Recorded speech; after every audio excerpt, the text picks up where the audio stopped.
తెలంగాణ ముఖ్యమంత్రి రేవంత్ రెడ్డి ఇప్పుడు లండన్ పర్యటనలో ఉన్నారు. అందులో భాగంగానే ఎన్టీఆర్ వర్ధంతి వేడుకలకు కూడా హాజరయ్యారు. సీఎం రేవంత్ రెడ్డి స్వర్గీయ ఎన్టీఆర్ గురించి ప్రసంగిస్తున్న వేళ అక్కడ టీడీపీ అభిమానులు తమ పార్టీ జెండాలతో రేవంత్ రెడ్డికి అభినందనలు తెలిపారు.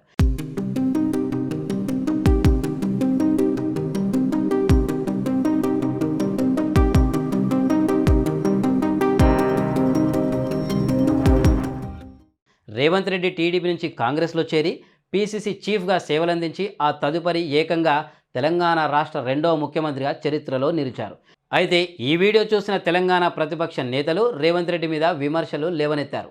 ఇక్కడ జై సోనియమ్మ అంటూ గెలిచిన రేవంత్ రెడ్డి బయట జోహార్ ఎన్టీఆర్ అంటూ మచ్చిక చేసుకునే ప్రయత్నం చేస్తున్నాడని ఆరోపించారు. ఇక వీరి విమర్శలపై కాంగ్రెస్ అభిమానులు సైతం కౌంటర్లు ఇస్తున్నారు.